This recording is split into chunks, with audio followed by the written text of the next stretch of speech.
The original Rin Tin Tin was born on a battlefield in France in 1918, in the middle of World War I.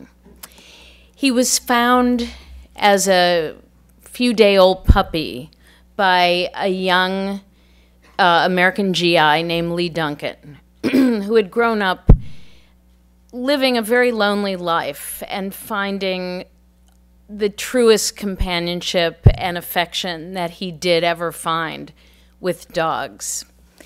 So in the middle of the war, and this was in a really brutal moment in the war, for him to find a litter of newborn puppies struck him as nothing short of miraculous.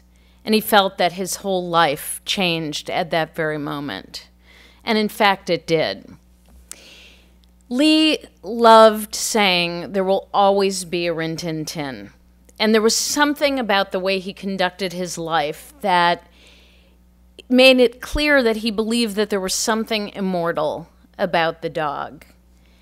And what's interesting is that here we are, nearly 100 years later, still talking about Rin Tin Tin, which to me suggests that Lee was right.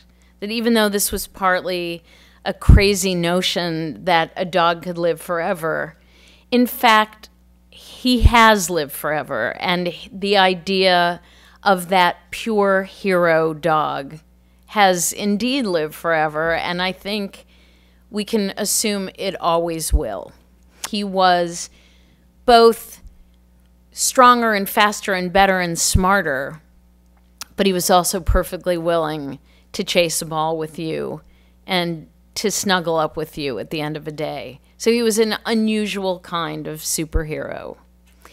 A lot of what compelled me to write the book was suddenly realizing that even though I thought Rin Tin Tin was merely a 50s television character, I discovered, and it was complete news to me, that he had had a just as illustrious career, or perhaps even more illustrious career, in silent film. He made 27 silent films.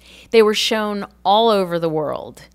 And that fact alone was astonishing to me, and it made me realize that very likely my grandparents, who were born in Hungary and lived there until their 20s, had probably seen Rin Tin Tin films when they were growing up.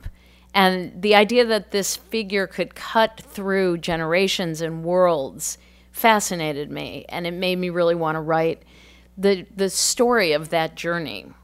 However you define what it means to be an actor, this dog was it.